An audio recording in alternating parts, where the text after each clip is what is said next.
Hi, everybody.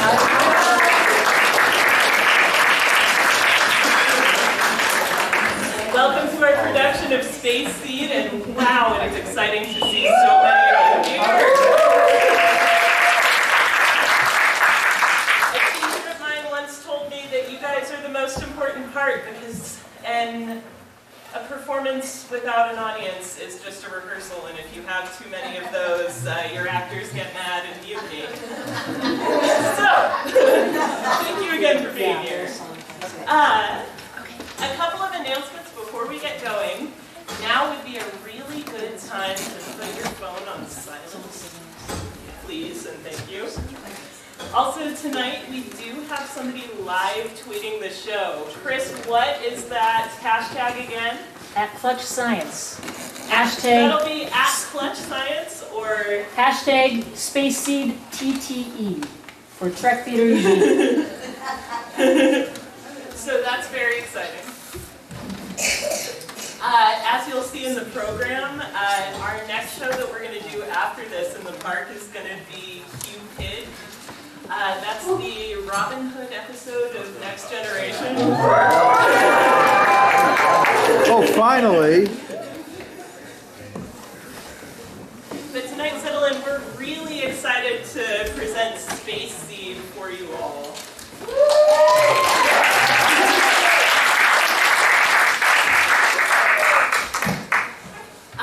On your way out this evening, you will see our handy-dandy little donation jar. You probably saw it when you came in.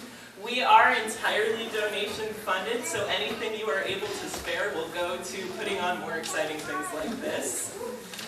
We also do have a few beautiful little charms that our intrepid designer Chris Hannigan made for us. Those will be up there at the end too, so if you want to check those out, they'll be available for purchase. This time for real. Without further ado, Space Seed.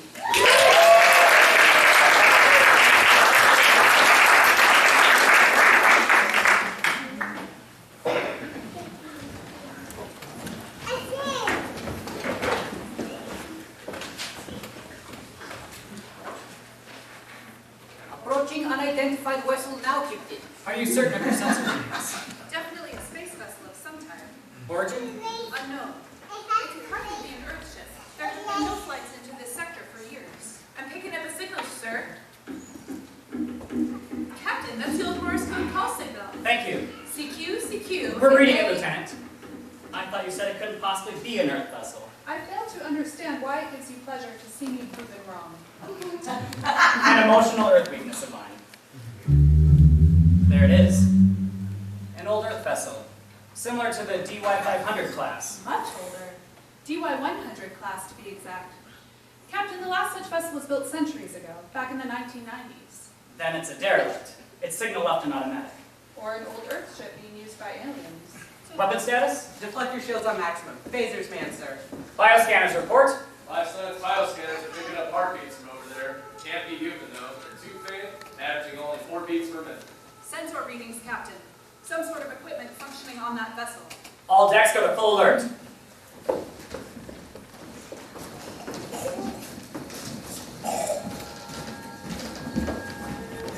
Space, the final frontier. These are the voyages of the Starship Enterprise. Its 5-year mission to explore strange new worlds, to seek out new life and new civilizations, to boldly go where no one has gone before.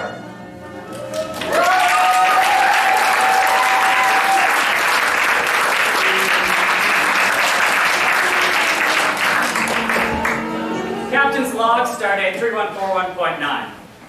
A full hour has elapsed since interception of the strange vessel. Our presence alongside is still being completely ignored. Although our sensors continue to show signs of equipment and life aboard, there has been no indication of danger to us. Weapons department, maintain battle stations. All of the decks, stand by alert. All decks acknowledging, Captain. We're continuing to pick up some form of hard action over there. Very faint, very slow. Seems to be coming from 60 or 70 bodies as near as I can tell. Alien bodies, Bones? Could be. There's no signs of breathing or any other form of respiration. All surface is pitted with meteor stars. Then you can check the registry. No such vessel listed. Records of that period are fragmentary, however. The mid-1990s was the era of your last so-called World War. The eugenics wars. Of course, your attempt to improve the race through selective breeding. Now wait a minute. Not our attempt, Mr. Spock. A group of ambitious scientists. I'm sure you know the type. Devoted to logic. Completely unemotional. All right, all right. Rig for tractor beam, helm. Lock onto that vessel. Rigging for tractor beam, sir. The bridge is yours, Mr. Spock. Care to join the landing party, Doctor? Well, now you're actually giving me a choice. I'm not. Oh, I'll need someone familiar with late 20th century Earth. Here's a chance for that historian to do something for a change. What's his name? Lieutenant MacGyvers. Attention, following personnel, please report to the transporter room. Engineering Officer Scott, Lieutenant MacGyvers, acknowledge. MacGyvers, I'm on my way.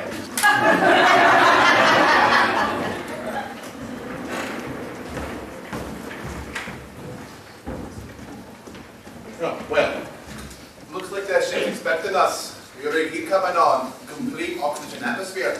Very interesting. You ready, Bones? No, I signed aboard this ship to practice medicine.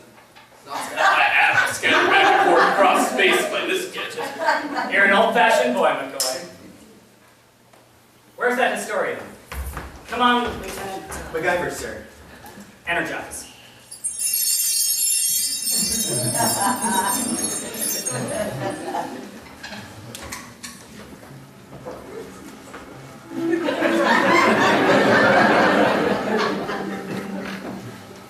Scotty? Definitely Earth-type mechanism, sir. 20th century vessel, old-type atomic power. Bulky, solid. I think they used to call them transistor units. I'd love to tear this baby apart. Captain, it's a sleeper ship. Suspended animation. I've seen old photographs of this. Necessary because of the time involved in space travel until about the year 2018. It took years just to travel from one planet to another. Bones? Is it possible they're still alive after centuries of travel? It's theoretically possible.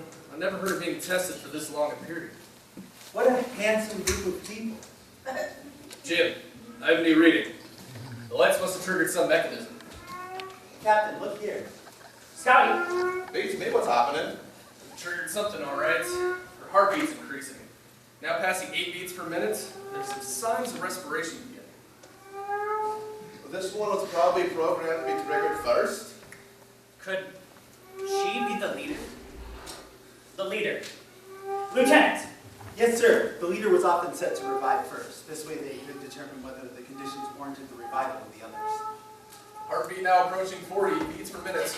Respiration patterns firming up. A woman from the 20th century coming alive. Baby, heartbeat dropping. Circuit shorting. Yeah, probably some dust. Heart now at 30 beats per minute. Dropping fast. It's a heart. She's dying. Do something. Captain! Can we? It'd take an hour to figure it out. What happens if we get her out of there? She'll die in seconds if we don't.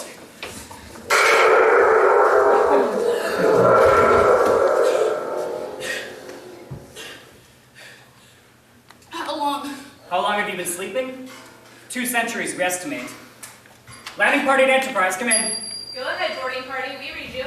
Lock in on McCoy's beam. He's transporting back with a casualty we discovered here. Magnificent.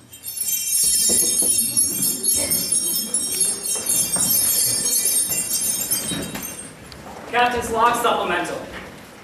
Alongside the SS Botany Bay for 10 hours now. A boarding party of engineering and medical specialists are now completing their examinations of the mysterious vessel. Attempts to revive other sleepers await our success or failure with the casualty already being over. Dr. McCoy is frankly amazed at her physical and recuperative power. Kirk to boarding party, come in. Scott here. Scotty, any records, logbooks of any kind? A negative, Captain. It appears they were in suspended animation when the ship took off. How many alive? Well, 12 units have malfunctioned, sir.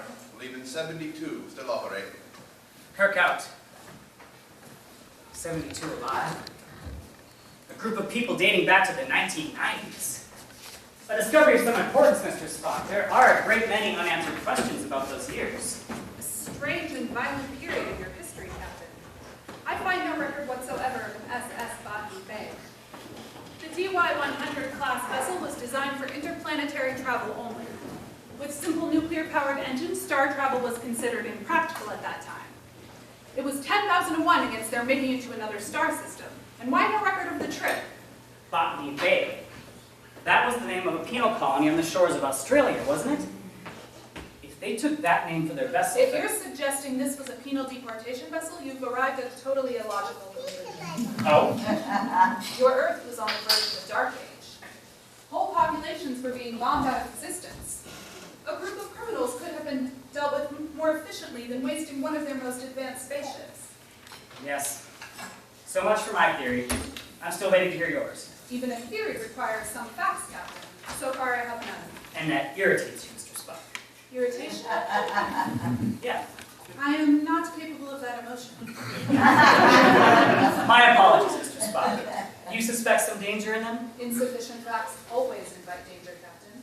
Well, we better get some facts. Rig for towing. Aye, aye, Captain. Make course for Starbase 12. Aye, sir.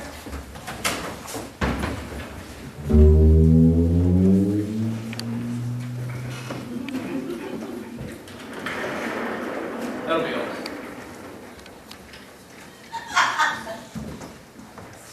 Bones? She'll live. My compliments. No. I'm good. I'm not that good. Something about this woman that just refuses to accept death. I mean, look at that. Even as she is now, her heart valve action is twice the powers of yours and mine. Her lung efficiency is 50% better. An improved breed of human. That's what the eugenics war was all about. I'd estimate that she could lift us both with one arm. Be interesting to see if her brain matches her body. Doctor, will she live? It appears she will, Lieutenant. I'd like to talk to you. If I were to rate your performance as a member of the landing party today, I know, sir. I'm sorry. Lieutenant, at any one time, the safety of the entire vessel might depend on the performance of a single crewman. And the fact that you find a woman strangely compelling to you personally should Not personal, Captain. Professional. My profession is historian, and when I find a specimen from the past alive, well, I'm very much looking forward to examining her mind, sir. And the world was more adventuresome then. Bold, more colorful. Yes, sir, I think it was. Good. If I can have honesty, it's easier to overlook mistakes. That's all. Yes, sir. You know, it's a pity you wasted your life on command, Jim. You would have made it fair, so apologies. Fair. Anything new on those bios? They'll come up fine, Doctor. Good, good. Keep an eye on them.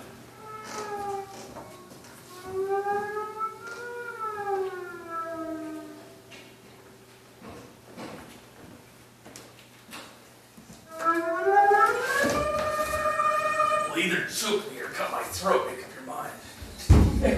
English. I thought I dreamed hearing it. Where am I? You're in sick bay, holding a knife at your doctor's throat. Answer my question. It'd be most effective if you cut the carotid artery just under the left ear. I like a brave man. Simply trying to avoid an argument. You're aboard the United Spaceship Enterprise. Your vessel's in tow. I remember a voice. Did I hear it say I'd been sleeping for 2 centuries? That is correct. Where's your captain? I have many questions. Bridge. I have a patient down here with many questions, Captain.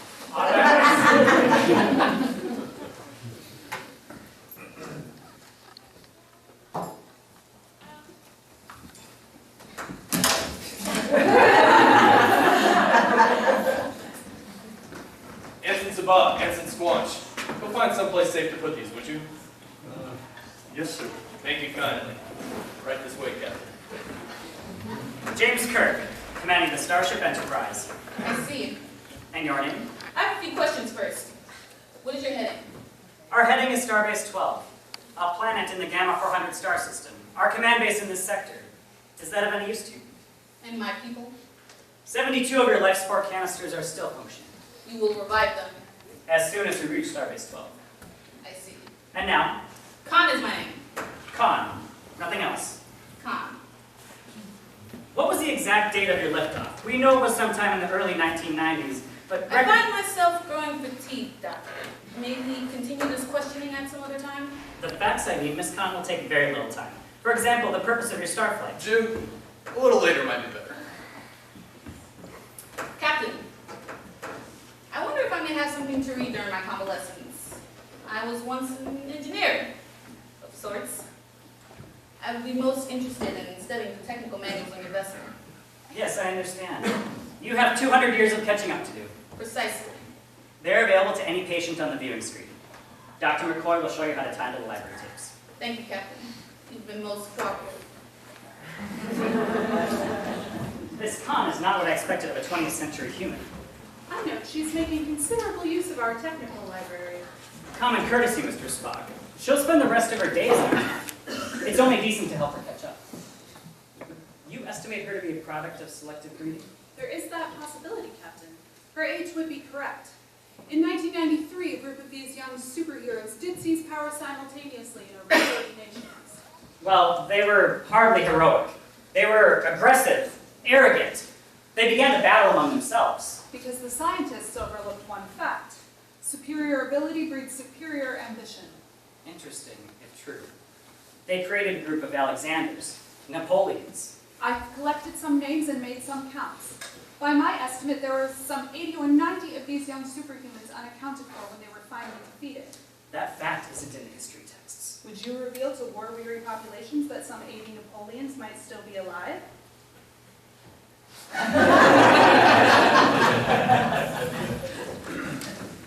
Ship's historian, Lieutenant. Mark MacGyvers. Yes, I am told you participated in my rebirth. in a small way. I'd like to get some historical information about your ship, its purpose, and Tell me about yourself, Mark MacGyvers. I'm here on business. What is it you're writing in here? My interest is scientific, men and women, that is the world of the past. I'm Very sure you good. can. Fine technique. Jing Shi, the pirate queen. She's widely regarded as the most successful pirate. All in history. those men and women of the past. Lee Ferguson. Richard the Lionheart. Cleopatra. A hobby of yours and such rulers?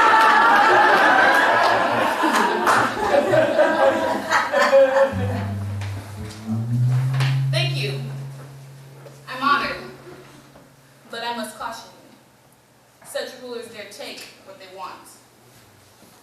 Perhaps some other time, when you're more interested in talking about the past. I'm glad you came. Please do it again. Fancy meeting you here, Lieutenant. Captain, sir, I'll just show. No! Please stay, Lieutenant. Forgive my curiosity, Miss Khan, but my officers are anxious to know more about your extraordinary journey. And how you managed to keep it out of the history books. Adventure, Captain. Adventure. There was little else left on Earth. There was the war to end tyranny. Many considered that a noble effort. Tyranny on attempting to unify humanity. Unified? Like a team of animals everyone with? I know something of those years. Remember, it was a time of great dreams, great aspiration. Under dozens of petty dictatorships. Someone would have ruled eventually. As Rome under Caesar, think of its accomplishments. Then your sympathies were with you. You're an excellent tactician, Captain. You let your second-in-command attack while you sit and watch for weakness. You have a tendency to express ideas in military terms, Miss Khan. This is a social occasion. It is said that social occasions are only warfare concealed. Many prefer more honest, more open. You fled. Why? Were you afraid? I've never been afraid. But you left at the very time humankind needed courage. We offered the world order! We. Excellent, excellent. But if you'll excuse me, gentlemen, ladies, I grow fatigued again. If you don't mind.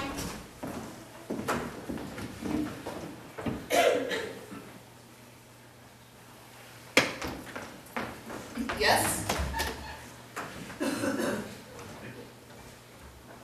I wanted to apologize.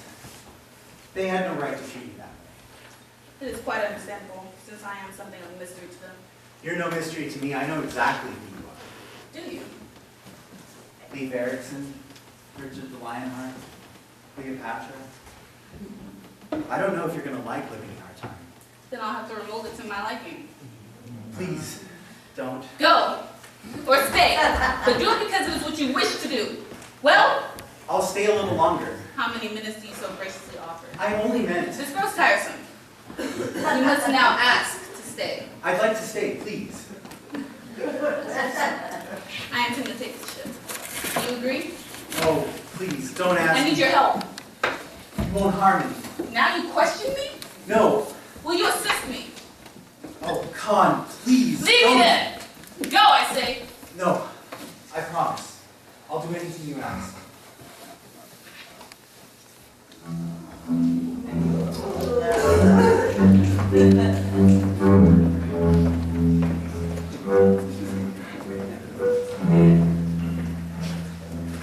Name? Khan Noonien Singh. From 1992 through 1996. Absolute ruler of more than a quarter of your world from Asia through the Middle East. Last of the tyrants to be overthrown. I must confess, gentlemen, I've always held a sneaking admiration for this one. She was the best of the tyrants, and the most dangerous. They were superhumans in a sense. Stronger, braver, certainly more ambitious, more daring. Gentlemen, this romanticism about a ruthless dictator is... Mr. Spock, you misunderstand us. We humans have a streak of barbarism in us. Appalling, but there nevertheless. And there were no massacres under her rule. And as little freedom. No wars until she was attacked. Gentlemen, Mr. Spock, we humans have a streak of barbarism in us. It's appalling. Totally. This is the captain. Put a 24-hour security on Khan's quarters, effective immediately.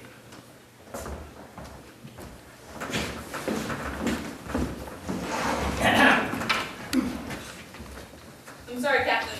I was lost in thought. My door locked from the outside. Guards posted. Unusual treatment for Khan Noonien Singh. Excellent. You identified me with your computer system, I imagine. I'd like those answers now. First, the purpose of your Starfleet. A new life. The chance to build a world. Other things I doubt you would understand. Why? Because I'm not a product of controlled genetics? Captain, although your abilities intrigue me, you are quite honestly inferior. Mentally, physically. In fact, I'm surprised at how little improvement there has been in human evolution. Oh, there have been technical accomplishments, but how little man himself has changed. Yes, we'll do quite well in your century, Captain. Do you have any other questions? Thank you. They've all been answered.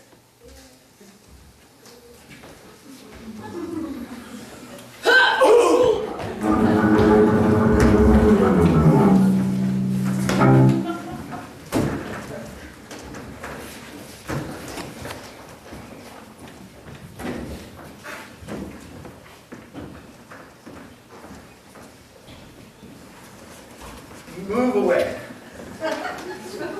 No.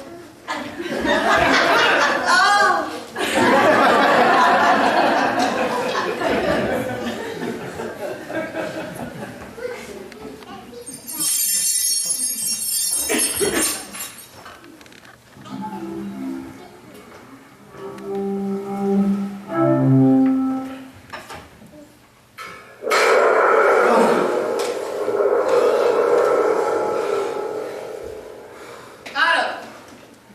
Joaquin.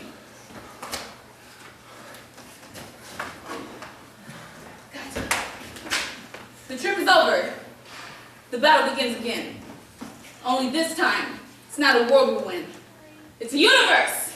Khan! Khan! Khan! Khan! Khan! Khan! Khan! Khan! Khan! Khan!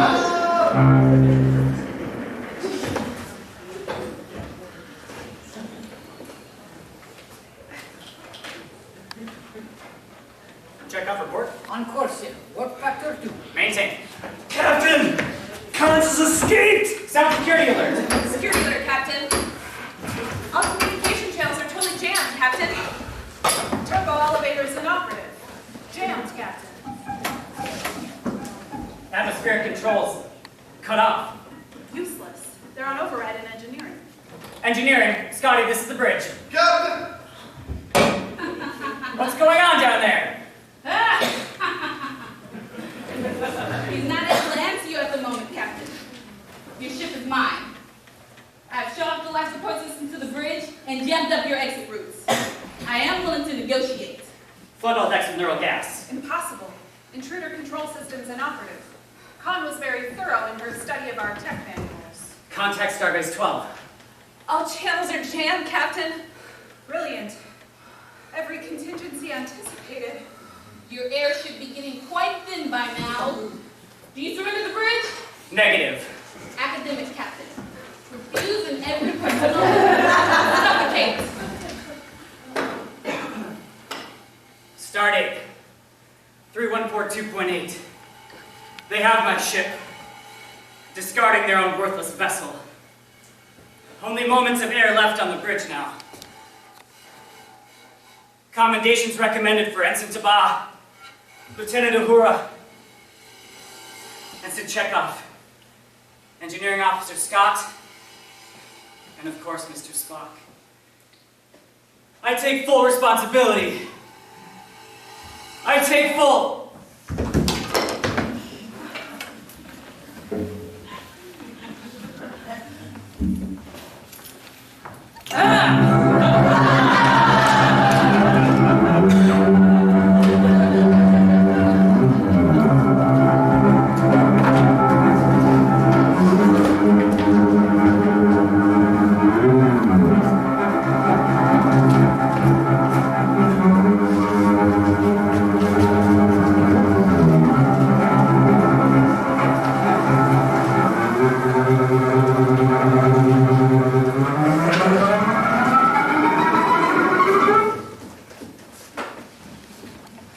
Nothing ever changes, except people.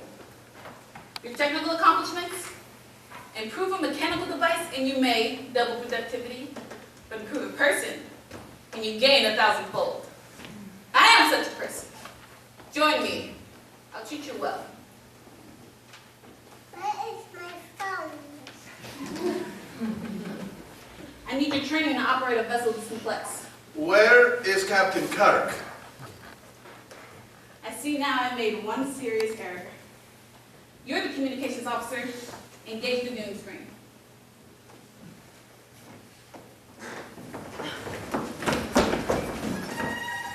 Engage the viewing screen, please. No!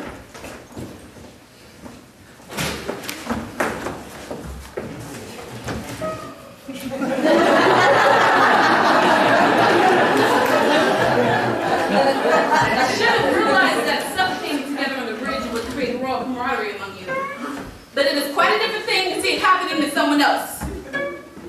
I'm sure you recognize your medical decompression chamber here, Doctor. And the meaning of that indicator? Your captain will die.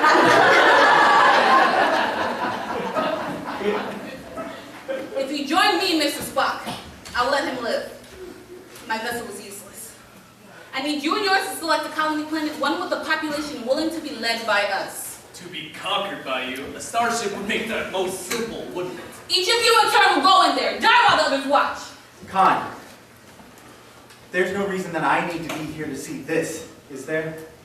No, but I hope you will be stronger. If anyone joins me, anyone, I'll let him live. It's so useless. We've lost the channel. How do I get the picture back? It does not matter. The captain is dead. Take Mr. Spock next.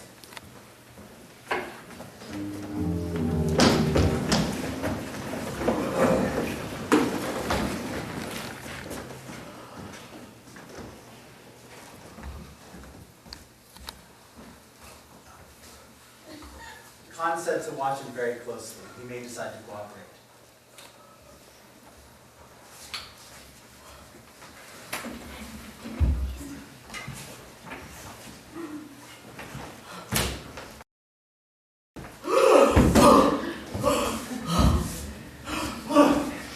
Captain, I saved your life.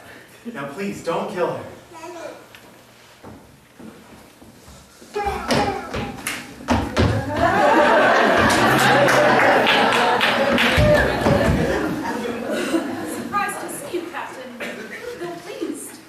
I'm a little pleased myself. Situation? Khan is holding our staff in the briefing room. Her men have control of the ship. Our only chance is the intruder control circuit, although she's cut it off at the bridge. There's a relay junction down the corridor. Gas all decks but this one.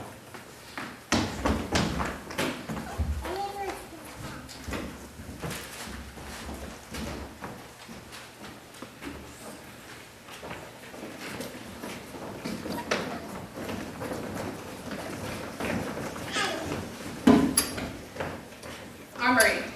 This is Khan. Report. Rodriguez, Ling, McPherson, anyone, report status.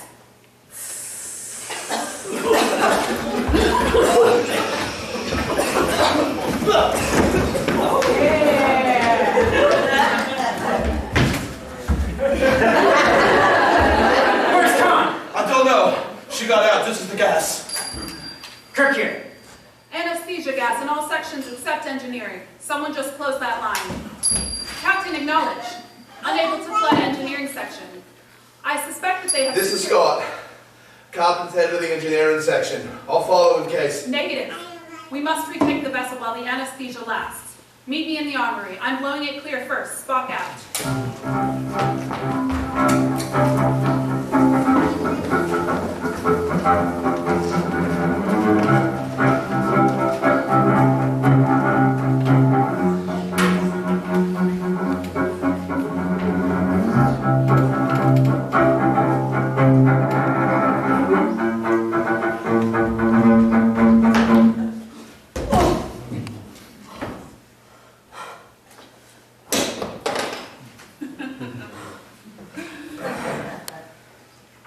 No!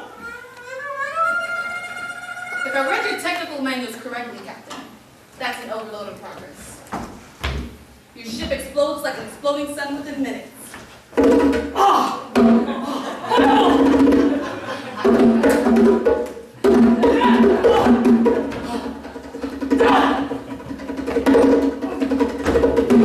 That's 5 times your strength. You're no match for me.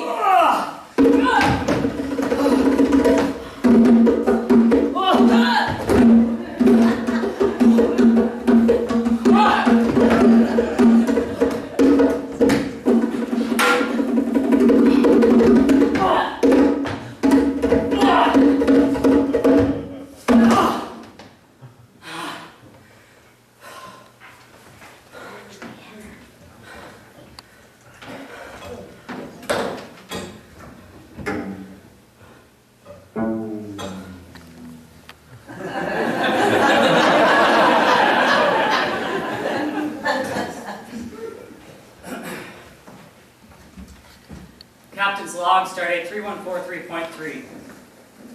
Control of the Enterprise has been regained. I wish my next decisions were no more difficult. Khan and her people. What a waste to put them in a reorientation center. And what do I do about MacGyvers? Record tapes engaged and ready, Captain. This hearing is now in session. Under the authority vested in me by Starfleet Command, I declare all charges and specifications in this matter have been dropped. What? Jim, agreed you have the authority. Mr. Spock, our heading takes us near the Steady Alpha star system. Quite correct, Captain. Planet number 5 there is habitable, although a bit savage, somewhat inhospitable.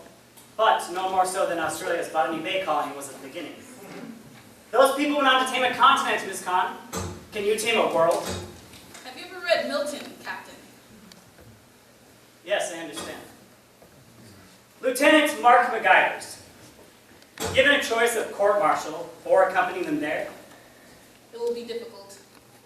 A struggle at first to find food. To survive?